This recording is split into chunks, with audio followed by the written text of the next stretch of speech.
everyone, this is Maki. Today we are going to analyze the final battle of the movie GUNDAM SEED FREEDOM. Please be aware that there will be a lot of spoilers. In the final battle of SEED FREEDOM, Athrun's melee skills defeated the enemy. However, in the planning stages, the method of victory may have been slightly different. The initial design of Athrun's new Justice Gundam was revealed in a magazine called Great Mechanics. This design was published along with an interview with Mr. Kunio Okawara. The design seems to be somewhat different from Mr. Okawara's usual style, suggesting that other staff members may have made adjustments based on his design. In the final battle of SEED FREEDOM, the protagonists use modified versions of the Gundams they piloted during the Sea Destiny era. However, during the planning stages, there was also the idea of switching to new models. This new model for Aslan was the new Justice Gundam. The distinctive feature of this Justice Gundam is the very long barrel of its beam cannon. If this design had appeared in the movie, I wonder how it would have performed. I would like to see this Justice Gundam in action on the big screen. There is still a possibility that it will appear in some form. The High New Gundam, famous as Amma-Ore's mobile suit, appears in a novel based on the original concept of Charles' counterattack. In the actual movie, a revised design called New Gundam was featured. Thanks to the novel's popularity, the High New Gundam got its chance to shine in various models, figures, and games. Similarly, this Justice Gundam might have a chance to shine in the future. Now let's review Athrun's combat skills. By the way, Black Knight Squad Shiva is about to attack your house. A large number of needles will soon be flying towards your house. But don't worry, by pressing the submit button you can trigger an armor explosion and escape the danger. Press the button now to release the lightning and smoke. The Black Knight Squad Shiva is about to attack the Strike Freedom, whose phase shift armor is down. Athrun Zugok rushes to the scene. Interestingly, the Zugok is not equipped with its rear wings at this moment. Athrun has seen Shiva's needle attacks before. He decides to focus on defense instead of stopping the attack. To avoid damaging the wings and to help Kira, he temporarily removes the wings. With its armor damaged, the Zugok emits a powerful flash and smoke. If you look closely, you can see the Infinite Justice Type 2 moving upwards through the smoke. This tactic of defending against an enemy attack and using the exploding armor as a distraction is the same one used by the duo Gundam Assault Shroud in SEED. It's exactly Isaac's tactic. In fact, Isaac's tactic was originally used by Jen Carey, an ace pilot of the Earth Alliance. The Fortressor Adan armor, developed by analyzing the Assault Shroud, includes the ability to use flash and smoke to blind the enemy. Jen used this feature in his battle with Isaac. Isaac then used the same tactic against the Forbidden Gundam in the final battle. Using flash and smoke to hide from the enemy and discarding the extra armor is a strategy passed down among ace pilots. The Infinite Justice Gundam Type 2, after discarding the Zugok's armor, re-equips its wings. If you look closely, you can see that the wings are launched from the Cavalier. Although it is a small scene, it is also the last time Mei Rin appears in the film. This skill, honed through coordination with Shin, is on display here. This will activate all beam sabers. Only the head saber is not activated. Fans often discuss how showing the enemy the activation of both sabers except the head saber prepares them for a sneak attack with the head saber. In addition, when the head saber is activated, it emits a lightning-like flash. There may be a limit to the number of times it can be activated. Shiva launches another attack to take out Strike Freedom. Athrun defends against Shiva's beam saber with his own beam saber. It's often discussed among fans that in the Seed series, beam saber blades do not collide. This is a major difference from the Universal Century series. Director Mitsuo Fukuda is very fond of this setting. He was very disappointed when the CTV only aired a scene that showed beam saber blades crashing due to a directing mistake. He talks about this memory in the afterword of the novel version. However, in the final battle of Seed Freedom, there are many scenes where beam saber blades crash. Fukuda mentioned the next that in the final battle of Seed Freedom, entertainment took precedence over setting. It's likely that Mr. Shigeru Morita, who is in charge of scientific verification, is working hard to create a new setting. The fact that phenomena not previously associated with conventional beam sabers are occurring suggests that the Infinite Justice Type 2 beam sabers are not just improved versions, but weapons with new technology. With Athrun's support, Strike Freedom retreats. The final battle between Shiva and Athrun begins. Shiva blocks Athrun's attack with a beam shield. After performing 2 attacks, Athrun spins his body and launches an attack. It seems that the single attack is not enough to imbalance Shiva, so Athrun seems to have made this decision. He implements a strategy to imbalance Shiva by hitting him with several consecutive attacks. However, the main attack is the leg beam saber. Justice Gundam tries to imbalance Shiva with a beam saber kick that uses his full weight. Justice swings his leg wide and strikes at Shiva. Shiva immediately moves the beam shield back. Then Shiva blocks Justice's attack with the beam sword in his leg. Not with the shield or the arm beam sabers, but with the leg beam sword. This suggests that Shiva had to use the leg beam sword to withstand Justice's attack, which uses the weight of the leg. Justice's leg is swung very wide. Again, beam saber blades collide. Shura is that Athrun's main attack is the leg beam saber. His ability to read his opponent's mind is on display here. This is just my personal guess, but Athrun may be testing how well Shura can read the opponent's mind. When the arm beam sabers attack, Shura uses a beam shield. And when the leg saber attack begins, Shiva moves the beam shield to the back and blocks Justice's leg saber attack. In the novel version, there is a description that a code can read the information strongly thought in the heart. In a scene where an Earth Federation nuclear missile is stolen, soldiers are asked to imagine a password, and the information is read out loud. Ingrid hides her feelings for Orpheus deep in her heart to keep them from a code. Athrun may be analyzing the details of a code's ability to read minds. After that, Athrun will counterattack Shiva with Kagali's remote control. To prepare for this, he needs to check his opponent's reaction speed as much as possible. The next attack is an attack with the beam shield. Again, Justice is holding the beam saber. The beam shield is facing the ground. Will he attack with the beam saber, the leg beam saber, or the beam saber attached to the beam shield? It's completely unclear.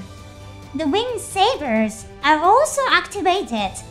A normal pilot wouldn't be able to tell which weapon Athrun is using.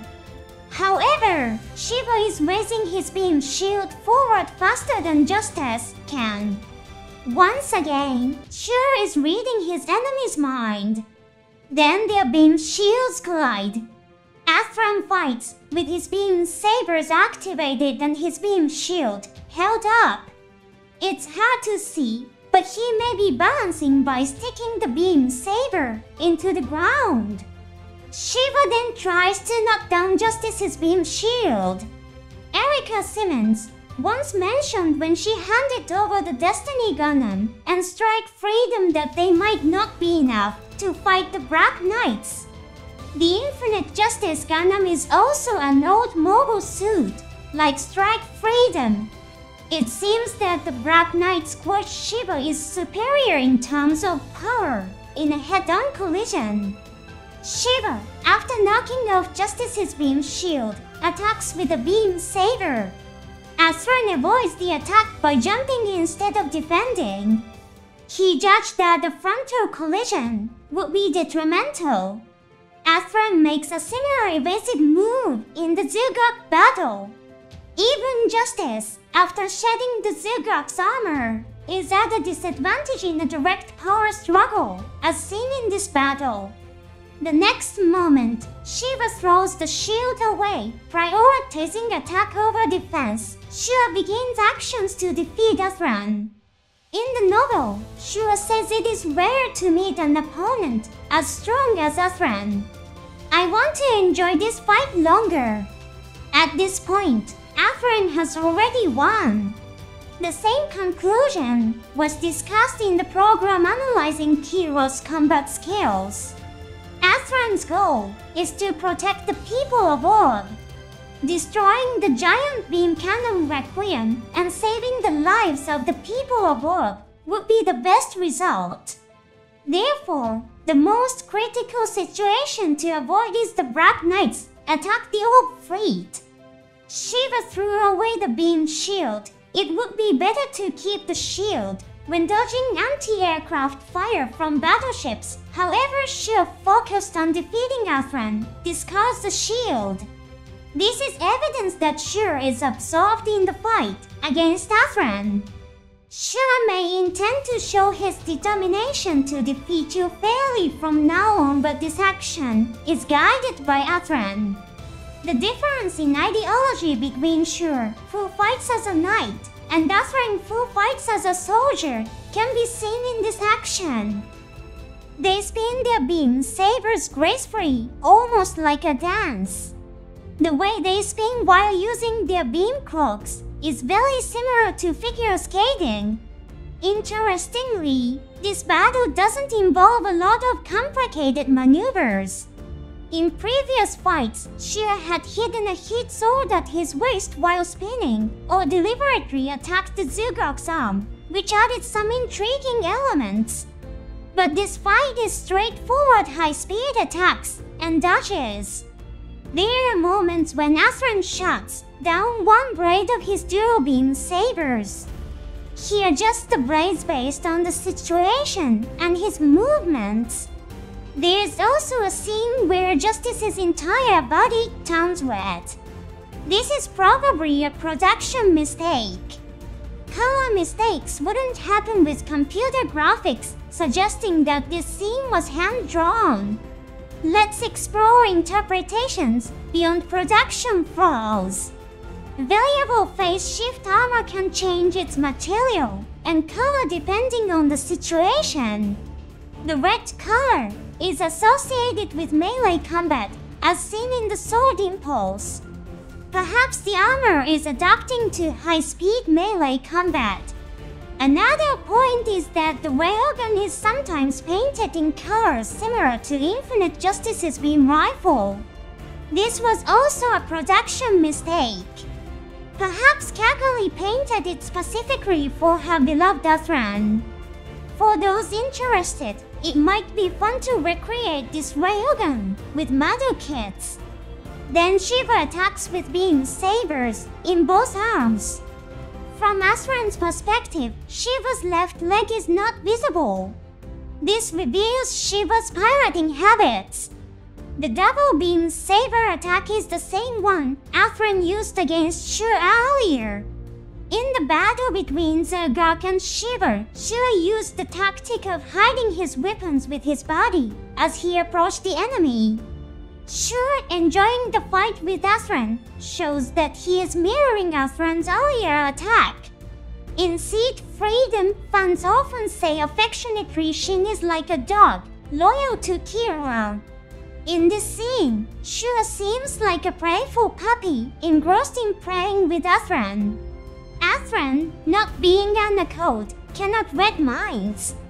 However, he has already prepared his leg beam saber as Shiva begins his attack.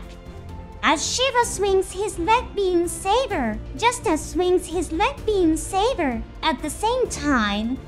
At this point, Athrun has accurately read Shura's pirating habits. Here, Athrun's accumulated experience and occult's abilities come into conflict. After analyzing Shura's abilities, Athrun is ready to execute tactics with Kakali's remote control. Again, being saber blades clash, Shura compliments Athrun. For Athrun, whose goal is to stop Shiva and protect the old fleet, this is an excellent situation. Shura's cheerful chatter indicates that Athrun has achieved his desired scenario. What could Shura have done differently? As I mentioned earlier from the novel, Shura was not fighting with all his might at that point. He prolonged the fight to enjoy it more with Athrun. After complimenting Athrun, Shura steps back to create some distance. He's trying to make it a fair fight to make sure they're both in good enough shape to continue.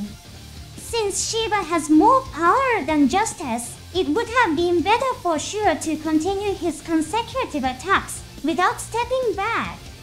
After their leg beam sabers collided, it would have been better to immediately follow up with beam saber or beam cloak attacks. However, Shura reset the distance between them, and that was the moment that sealed his defeat. By doing so, he gave Athrun the opportunity to focus his mind on one thing.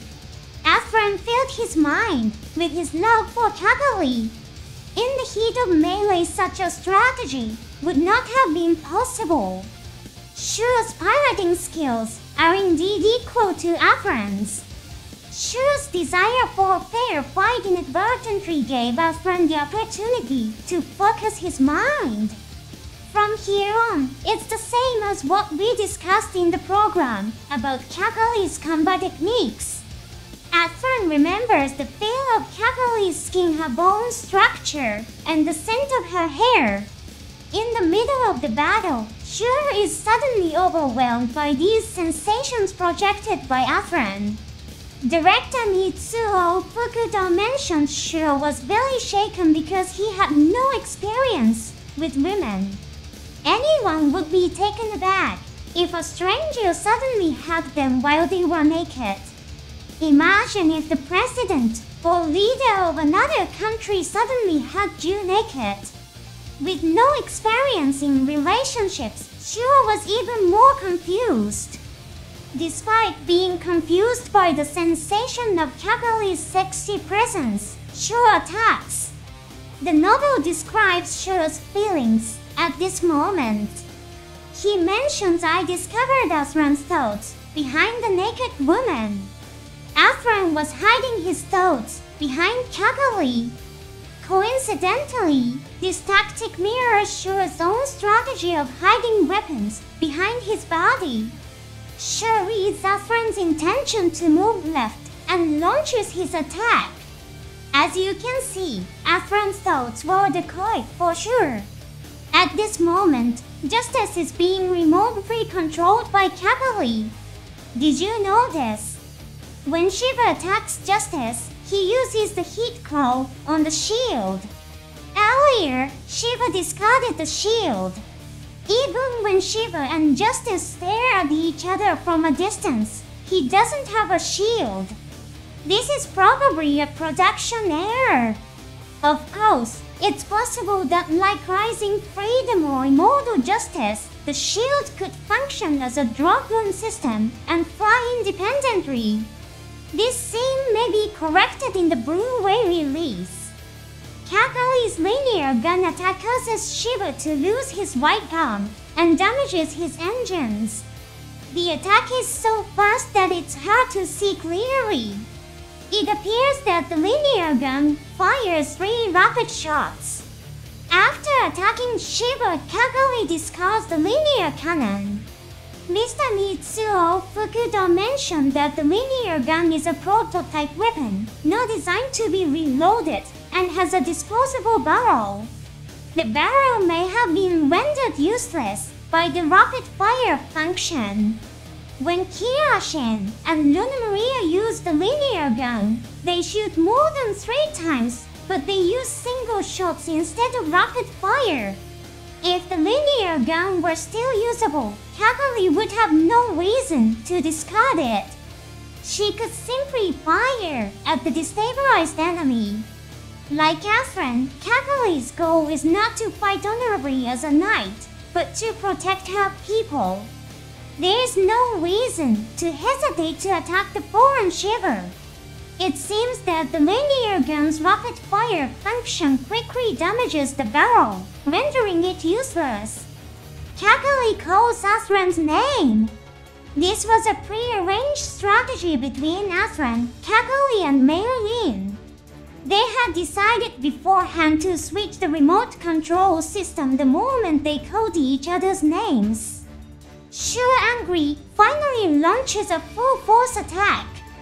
He's lost his white gun, his engines are damaged, and half of his beam mantle is unusable. The real problem, however, is that Shura has lost his cool. Athrun hasn't activated his left arm's beam shield and beam saber. It's a stark contrast to the beginning of the fight. Athrun perfectly anticipates Shura's moves. In the next moment, Justice blocks Shura's leg beam saber with his own leg beam saber. Both attacks are executed simultaneously, showing Athrun's perfect anticipation of Shura's attack. After their sabers collide, Shiva initiates the next attack faster than Justice. It appears that Shiva has the advantage in a head-on power struggle. Upon closer inspection, Shiva hooks his leg into Justice's shield. After analyzing Justice's shield defense, Shiva decides to hook and throw Justice's shield rather than destroy it. This attack causes Justice to lose his shield. Shura then uses his body rotation to attack with the beam mantle. Justice defends with her beam saber. Once again, beam saber blades collide. Justice then swings his beam saber in a counterattack, making a large, powerful motion. As you have seen, Athrun's final attack is with the head beam horn. Athrun's strategy is to provoke Shiva into a big move, creating an opportunity for a final attack. Justice's big stance is a decoy. I believe Athrun fills his mind with the thought of attacking with the beam saber to hide his true intentions from Shura. If Shura had read Athrun's plan perfectly, he might not have fallen for the trap. He could have chosen to evade and counterattack. But remember, Shiva's engines are damaged. He probably couldn't evade with enough speed. Athrun created a situation where evasion was impossible, forcing a defensive counterattack. By constantly reading his mind, Athrun was able to analyze Shura's personality and the extent of the occult's abilities. By prolonging the battle to enjoy it, Athrun gained insight into Black Knight Squad Shiva's performance. Nevertheless, Shura's skill is very high. He counters with his tactic of hiding weapons with his body and attacks not the beam saber but Justice's arm, destroying it. This attack is very similar to Athrun's battle with Destiny Gundam, where he destroyed its arm, causing it to lose its big sword. In the novel, Shura mentions that he studied Athrun's fighting style thoroughly. Athrun may have realized that Shura was copying his attack strategies exactly. Earlier, Shura perfectly mimicked Athrun's strategy of using the red saber after using the arm sabers as a decoy. It's all going according to Athrun's plan. Shura is confident of victory after destroying Justice's arm. However, at this moment, Shiva is in a vulnerable state with his legs swung wide and no defense. Although he has a heat sword at his waist, he can't use it because he's lost his right arm. In addition, the white side beam mantle generator is damaged, leaving him highly exposed. His engines are also damaged, reducing his ability to quickly regain his balance. Of course, with Shura's piloting skills, he could quickly return to an offensive or defensive stance. But for Athrun, a very short window of opportunity is all he needs. At that moment, Athrun activates his seed ability. With the seed ability, Athrun's reflexes are heightened to the extreme. He activates the head beam home and attacks. Justice's final attack successfully destroys Shiva. This is just my personal speculation, but Athrun's use of the seed ability may surpass that of Kira and Shin. While Kira and Shin use the seed ability to enhance their reflexes and motor skills, Athrun goes further by concentrating intensely to display extremely high abilities in a short period of time. This ability can probably only be used for a short period of time. If it could be sustained, Athrun would have used it throughout the battle with Shiva. Again, Athrun's priority is to protect the people above, and he's not concerned with fighting honorably. He'll use any ability at his disposal to achieve that goal. Enhancing his reflexes with the seed ability and then displaying even higher abilities in a short period of time is unique to Athrun. In other Gundam series, the constructors from Gundam 00 uses a similar tactic. He uses the Transam system to improve his Gundam's performance in the final battle. Although the Gundam is damaged and the Transam system is only available for 1 second, Loken uses it effectively to defeat the enemy. Interestingly, Yuichi Nakamura, the voice actor for Shura, also voices Graham, who uses a similar tactic. His Gundam Exia Repair 4 can temporarily activate the Transam system in his arm to enhance sword attacks. The strategy of temporarily enhancing abilities to defeat an enemy may be common among ace pilots. It was probably the optimal move to defeat a code who had high skills but lacked experience. Shura was defeated by Athrun and left the story. However, Shura was such a formidable opponent that Athrun could only secure victory by using remote control and sacrificing one of his arms. Shura also symbolized the tragedy brought about by Queen Aura's ideology and the destiny plan. Had Shura competed in a game with fixed rules instead of fighting as a soldier, he might have defeated Athrun. For Shura, who wanted to enjoy battles with strong opponents, his role as a soldier for Aura was truly a tragedy. Kira had great skill as a mobile suit pilot, but disliked fighting. Shura, on the other hand, had great skill as a mobile suit pilot, but was not suited for military action. Shura Serpentine, a character with a somewhat similar background to Kiro and the ability to fight Athrun evenly, was indeed a remarkable figure. What did you think of that battle? I am a little disappointed about one thing. The scene where Shiva fights with beam sabers in both arms ended too quickly. There aren't many characters who use a double-braided sword and a single-braided sword at the same time. The only one I can think of is Cal Sendara from the Star Wars spin-off. Battles with 3 braids are a challenge for creators which often results in shorter fight scenes. I hope to see a future work that explores the past of the Black Knights and shows Shura and Shiva in action with 3 braids. Let's look forward to it and continue to support it. Thank you for watching to the end. See you next episode.